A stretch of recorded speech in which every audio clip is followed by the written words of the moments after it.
Hold on, wait a minute, because the title of this video is how to start a vending machine business with just $500. This will be a story because I kind of started my vending business with less than $500 just over 8 years ago. And I want to give you guys exactly what I did and my roadmap over the last 8 years and how I started, scaled, and grew a vending operation of multiple six figures over the last 8 years. If you're interested in that, I'm starting a series. Our last video was how to start with $100. So if you have less of a budget, that video will be perfect for you. But if you have $500 in cash and you want to start a vending machine business, stay tuned, get ready to take some notes, and kind of understand the logistics that goes into starting a vending business for such a low amount. I would like to start off, like I said, with a story. I started my vending business with 12 used junk plastic Vendstar machines. I bought them off Craigslist, used, dirty, coming off location. I was promised that they'd make a good amount of money, you know, whatever. Figured I'd try it. I wanted to get into the passive income business model. And, you know, they said gumball machines at the time were passive income. So I wanted to have some assets. I didn't want a job. So I jumped right in, 450 bucks, bought the machines. And guess what? Like a lot of people,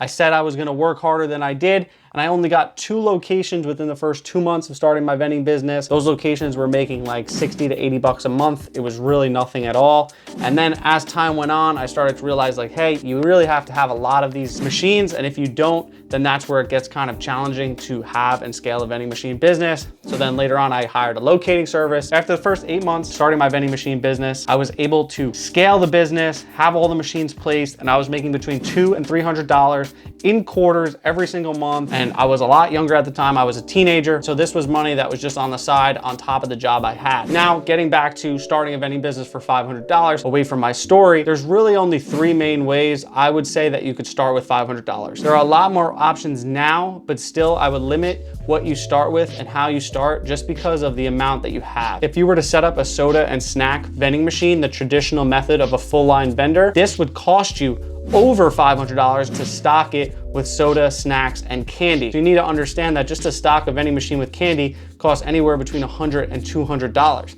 To stock it with chips is another $100 to $200. To stock an entire drink machine that might hold 400 capacity of cans or bottles, obviously not bottles, but cans, that's gonna cost another $200 to $300. So your costs are a lot higher when it comes to the traditional soda and snack vending machines. And I think that's something that people jumping into this industry, they see the fat stacks of cash, they see people flexing their money on YouTube, and me being one of them, but that's not the easiest way to start. The easiest way to start with a low budget like $500 is gumball machines, toy machines, bouncer room machines, any machines like that where it's kind of low overhead and low product cost. Because when you're just starting, the biggest thing that you need to focus on is having a higher profit margin. If you don't focus on a higher profit margin, you're gonna see it's a lot harder to scale this business. I genuinely think having the highest profit margin was what allowed me to scale my business, because out of the $200 to $300 I was making from my bulk vending machines, almost 150 of it was profit. However much it was a lot more profit than, let's say, selling a Snickers for $2 and a Snicker costs 97 cents after tax. The profit's different. You obviously are dealing with dollars and cents, and it really just depends how you want to make your money.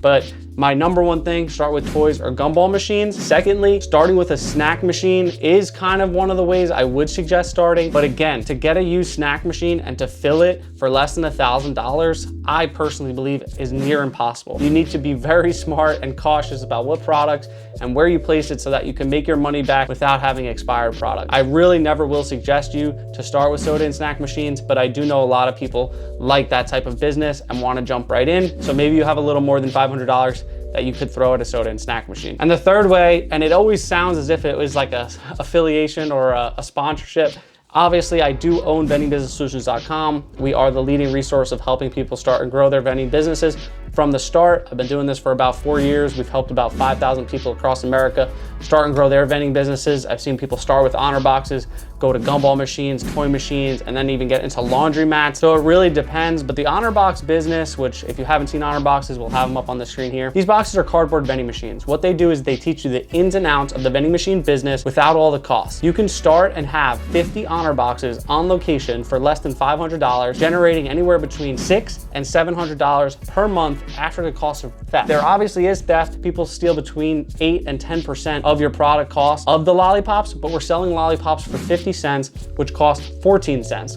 So that's an insane profit margin for anyone with a very low budget, this is the best way. It's a low overhead, easy to maintain, easy to furnish, easy to talk to business owners. And at the end of the day, if you choose a charity option, you can work with a charity and donate some of your portions to charity, and that helps with theft, because when people see things are for charity, they want to donate more to the charity, and they understand, okay, some of this money is going back to charity, so why not? I really think these 3 ways are the best, but I want to add in one caveat to this. If you're starting with $500, you really want to be cautious of your startup capital and know, where you want to be in 2 years, 3 years with the vending machine business. I've seen so many people over the years jump in and out of this business like it's a drop shipping business model when it's entirely different, and it works on a physical asset. We are using physical assets to generate cash flow. We are not setting up a drop shipping website, putting up a product that we don't have in stock and selling it. We have to stock the machines, we have to have the physical asset, and we have to run a physical asset business,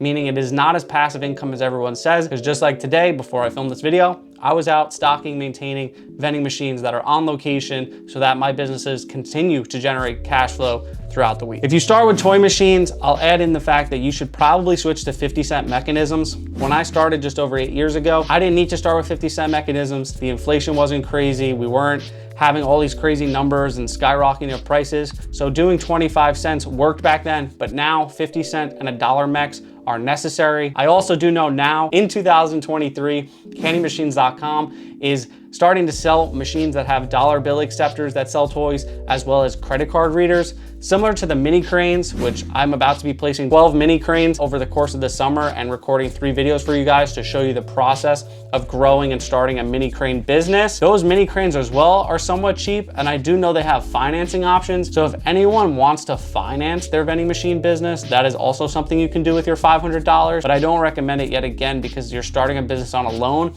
and just in case you're not able to get your machine on location generating money, you're gonna be upside down on that loan, and it can get a pretty sticky situation if you don't have the money to cover that expense. A pro tip here is building relationships with store owners and business owners in your area, and networking and get your name out there before you start your vending business will be a lot more profitable than you just going out and buying vending machines, because you have to talk to people. You have to see the interest of the community. You have to see where the vending business is in your community. In a place like Las Vegas, I would never start a vending business there because it's one main guy who basically controls the entire radius of Las Vegas and outside of Vegas. New York City, it's controlled by 2 vending machine companies, so I stay far away from New York City. You have to find the areas in which your town and neighborhood will thrive the most with your vending business. The most important thing though is to learn the sales process of vending machines and talking to store owners or business owners and making sure they understand where you're coming from. I see a lot of people reject the sales process and hear one no and just give up in this business. We're in the business of sales. This is a lead generation business, and to place vending machines, you need to be rejected.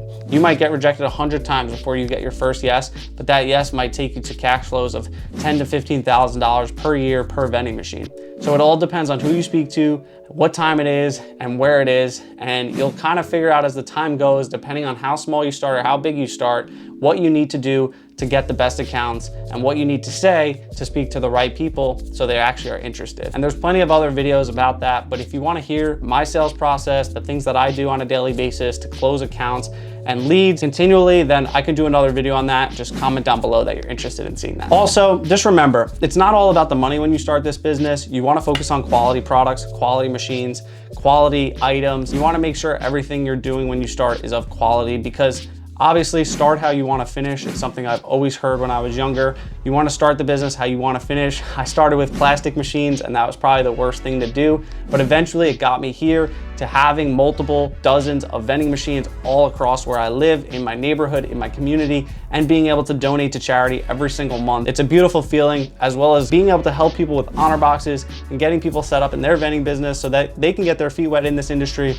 for like a fifth of the cost of traditional vending machines or snack machines or toy machines. So really just keep in mind what you want to do and where you see your life going with this business. If it's just to pay an extra bill, try to get 1, 2, 5 machines out there and see how it does for you and go from there. You can always sell these assets on Facebook Marketplace or Craigslist afterwards if you don't enjoy the business. Our next series is $1,000, and that's where things get really interesting, because we're done talking about toy machines, gumball machines, and honor boxes. We're gonna talk about how you can really start a passive income vending machine business with just $1,000 and get yourself set up entirely and have an official business.